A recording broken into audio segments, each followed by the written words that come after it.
Hello दोस्तों, आज मैं आप लोगों के लिए हाइड्रोलिक्स एंड पेन्यूमेटिक का सबसे मोस्ट इम्पॉर्टेंट चैप्टर 6 जो कि है वाटर टरबाइन एंड पंप्स, उसके ऑब्जेक्टिव क्वेश्चन लेके आया हूं।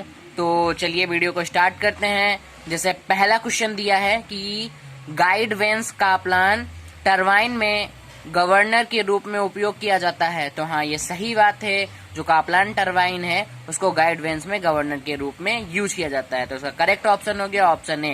क्वेश्चन सेकंड पे आते हैं। पेल्टन व्हील टरबाइन के मामले में प्रयुक्त शासी तंत्र है। तो जो पेल्टन व्हील टरबाइन होता है उसमें जो शासी तंत्र होता है वो नोजल सुई होती है। तो नेक्स्ट क्वेश्चन पे आते हैं। नेक्स्ट क्वेश्चन दिया है कि किस टरबाइन की गति सबसे अधिक होती है। तो जो हमारा कप्लान टरबाइन होता है उसकी गति सबसे अधिक होती है। नेक्स्ट क्वेश्चन पे आते हैं कि Francis turbine medium head hydro electric power plant के लिए उपयुक्त है। तो हाँ, ये सही बात है कि फ्रांसिस जो टरबाइन होता है वो medium head hydro electric power plant के लिए यूजफुल होता है। तो इसका करेक्ट ऑप्शन हो गया ऑप्शन ए। नेक्स्ट क्वेश्चन पे आते हैं। नेक्स्ट क्वेश्चन दिया है कि निम्नलिखित में से किस टरबाइन का आंतरिक दाब वायुमंडलीय दाब के बराबर होता है। तो जो हमारा पेल्टन व्हील टरबाइन होता है उसका आंतरिक दाब वायुमंडलीय दाब के बराबर होता है। क्वेश्चन 6 पे आते हैं। क्वेश्चन 6 दिया है कि निम्नलिखित में से कौन प्रक्रिया टरबाइन नहीं है। तो ऑप्शन ए है Francis, B Kaplan turbine, C Pelton wheel turbine, D propeller turbine. तो जो हमारा प्रक्रिया टरबाइन नहीं है वो है Pelton wheel turbine. Next question पे आते हैं। क्वेश्चन नेक्स्ट, फ्रांसिस टरबाइन का ऑपरेटिंग हेड है। तो इन्होंने पूछा है कि ऑपरेटिंग जो हेड होता है उसकी लिमिट कितने से कितने तक होती है। तो इसकी लिमिट होती है 30 से 200 मीटर के बीच में। नेक्स्ट क्वेश्चन पे आते हैं कि फ्रांसिस टरबाइन किस टाइप का टरबाइन है।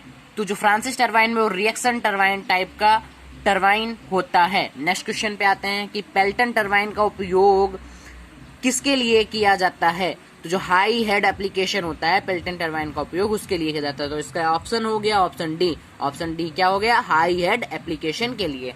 कप्लान टरबाइन किस प्रकार का टरबाइन होता है। तो जो कप्लान टरबाइन होता है वो अच्छी प्रवाह टरबाइन प्रकार का होता है। नेक्स्ट क्वेश्चन पे आते हैं। नेक्स्ट क्वेश्चन दिया है कि फॉर्नेरान टरबाइन किस प्रकार की टरबाइन है। तो जो फॉर्नेरान टरबाइन है वो जावक प्रवाह टरबाइन प्रकार का होता है। इसका मतलब इसका करेक्ट ऑप्शन हो गया ऑप्शन बी। नेक्स्ट क्वेश्चन पे नेक्स्ट क्वेश्चन है कि टर्बो टरबाइन एक आवेगी टरबाइन है। तो ये सही बात है कि जो टर्बो टरबाइन होता है वो एक आवेगी टरबाइन होता है। तो इसका करेक्ट ऑप्शन हो गया ऑप्शन ए। नेक्स्ट क्वेश्चन पे आते हैं कि जो रिएक्शन टरबाइन होता है उसके कितने प्रकार होते हैं। तो जो रिएक्शन टरबाइन होता है उसके 5 प्रकार होते हैं। नेक्स्ट क्वेश्चन पे आते हैं कि पानी के प्रवाह के माध्यम से उसके वेग को बदलने के लिए किस प्रकार के टरबाइन का उपयोग किया जाता है। तो जो इम्पल्स टरबाइन होते हैं उनका प्रयोग पानी के प्रवाह में किया जाता है। नेक्स्ट क्वेश्चन पे आते हैं कि किस प्रकार के टरबाइनों में प्रवेश करने वाले पानी के दबाव में परिवर्तन होता है। तो जो रिएक्शन टरबाइन होते हैं, रिएक्शन का मतलब रिएक्ट करना, ठीक है। तो इसका करेक्ट ऑप्शन हो गया रिएक्शन टरबाइन। क्वेश्चन 16 पे आते हैं कि टरबाइन में उत्पन्न कौन सी ऊर्जा टरबाइन शाफ्ट से जुड़े विद्युत शक्ति जनरेटर को चलाने के लिए उपयोग की जाती है। तो नॉर्मल सी बातें, जो यांत्रिक ऊर्जा होते हैं उनको हम लोग प्रयोग करते हैं विद्युत शक्ति के जनरेटर को चलाने के लिए। तो नेक्स्ट क्वेश्चन पे नेक्स्ट क्वेश्चन है कि टरबाइन में उपयोग की जाने वाली बाल्टी और ब्लेड का उपयोग किया जाता है। तो जो टरबाइन है उसमें जो हम लोग बाल्टी और ब्लेड का यूज करते हैं तो वो हम लोग पता है, हम लोगों ने पढ़ा है कि उसमें पानी की जो दिशा होती है उसको चेंज करने के लिए हम लोग बाल्टी और ब्लेड्स का प्रयोग करते हैं, क्योंकि जब पानी ब्लेड से टकराता है तो उसकी दिशा चेंज हो जाती है। तो नेक्स्ट क्वेश्चन पे आते हैं कि हाइड्रोलिक टरबाइन में किस सिद्धांत का उपयोग किया जाता है। तो जो हाइड्रोलिक टरबाइंस होते हैं तो उसमें न्यूटन के सेकेंड लॉ का यूज किया जाता है। नेक्स्ट क्वेश्चन पे आते हैं कि हाइड्रोलिक टरबाइन में इनलेट ऊर्जा आउटलेट ऊर्जा से अधिक होती है। तो ये सच बात है कि जो टरबाइंस होते हैं जो उसमें ऊर्जा प्रवेश करती है और जो निकलती है वो हमेशा उससे अधिक होती है। तो इसका करेक्ट ऑप्शन हो गया ऑप्शन है। नेक्स्ट पे आते हैं कि इम्पल्स टरबाइन में कैविटी होती है। तो ये बिल्कुल गलत है। इम्पल्स टरबाइन जो होते हैं उनमें कैविटी नहीं होती है। तो नेक्स्ट क्वेश्चन पे आते हैं कि रिएक्शन टरबाइन में कैविटेशन होता है। बिल्कुल सही बात है, रिएक्शन टरबाइन में कैविटेशन होता है। तो इसका करेक्ट ऑप्शन हो गया ऑप्शन ए। नेक्स्ट क्वेश्चन दिया है कि हाइड्रोलिक टरबाइन की दक्षता हाइड्रोलिक पंप से अधिक होती है। ये बिल्कुल सही बात है। जो हाइड्रोलिक टरबाइंस होते हैं उनकी हमेशा जो दक्षता होती है वो हाइड्रोलिक पंप से अधिक ही होती है। नेक्स्ट क्वेश्चन पे आते हैं कि हाइड्रोलिक टरबाइन हाइड्रोलिक पंप की तुलना में रिवर्स वर्क हैं।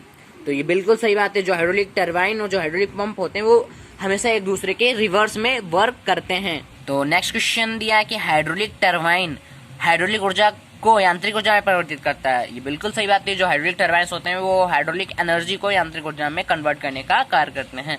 नेक्स्ट क्वेश्चन पे आते हैं कि हाइड्रोलिक टरबाइन के प्रकार। तो जो हाइड्रोलिक टरबाइन देखो, आवेग टरबाइन और रिएक्शन टरबाइन ये दोनों हाइड्रोलिक टरबाइन के अंतर्गत ही आते हैं। तो नेक्स्ट क्वेश्चन पे आते हैं कि हाइड्रोलिक टरबाइन में काम करने वाले तरल पदार्थ का उपयोग किया जाता है। तो जो हाइड्रोलिक मतलब वाटर से रिलेटेड है, ठीक है। हाइड्रोलिक का मतलब ही वाटर होता है, तो ठीक है। हाइड्रो का मतलब क्या होता है? वाटर। तो इसका करेक्ट ऑप्शन हो गया ऑप्शन बी। नेक्स्ट क्वेश्चन पे आते हैं कि हाइड्रोलिक टरबाइन कन्वर्ट किया जाता है। तो हम लोगों ने अभी एक क्वेश्चन पढ़ा था, उसमें दिया था, तो उसका करेक्ट ऑप्शन हो गया कि हाइड्रोलिक ऊर्जा को यांत्रिक ऊर्जा में हम लोग कन्वर्ट करते हैं। नेक्स्ट क्वेश्चन पे आते हैं कि 28 क्वेश्चन, प्रोपेलर टरबाइन में रनर के माध्यम से पानी किस रूप में बहता है? तो जो पानी होता है वो अच्छी रूप में बहता है, तो उसका करेक्ट ऑप्शन हो गया ऑप्शन बी। नेक्स्ट क्वेश्चन दिया है कि पेल्टन टरबाइन है। तो जो पेल्टन टरबाइन होता है वो स्पर्श रेखा प्रवाह आवेग टरबाइन होता है। तो नेक्स्ट क्वेश्चन पे आते हैं कि सर्ज टैंक आमतौर पर उन पौधों में उपयोग किया जाता है जहां फोरवे और टरबाइन के बीच की दूरी देखो सर्ज टैंक जो होते हैं वो वहां पर यूज किए जाते हैं जब उनकी जो डिस्टेंस होती है वो बहुत अधिक होती है या फिर बहुत दूर या फिर बड़े होते हैं, उसके लिए यूज किया जाता है। नेक्स्ट क्वेश्चन पे आते हैं कि निम्नलिखित एक आवेग टरबाइन है। तो जो आवेग टरबाइन है उसके अंदर पेटलान व्हील टरबाइन आता है। नेक्स्ट क्वेश्चन पे आते हैं कि हाइड्रोलिक टरबाइन पानी का उपयोग करके जल ऊर्जा को यांत्रिक ऊर्जा में परिवर्तित करता है, गतिज ऊर्जा और संभावित ऊर्जा दोनों में कन्वर्ट करता है। उसका करेक्ट ऑप्शन हो गया ऑप्शन सी। नेक्स्ट पे आते हैं कि कपलान टरबाइन एक प्रोपेलर टरबाइन है जिसमें रोटर वेन्स होते हैं, गैर समायोज निश्चित कोई नहीं। तो जो कपलान टरबाइन में प्रोपेलर टरबाइन है उसमें जो रोटर वेन्स होते हैं वो समायोज्य होते हैं। तो नेक्स्ट क्वेश्चन पे आते हैं। तो हम वीडियो आज यहीं पर फिनिश करते हैं। अगर आप लोगों को और इसमें के क्वेश्चन चाहिए हो तो कमेंट करके प्लीज़ ज़रूर बताना। And thank you so much for watching this video and please like, comment and subscribe and share this video in your college groups, in your friends. So please, and thank you so much.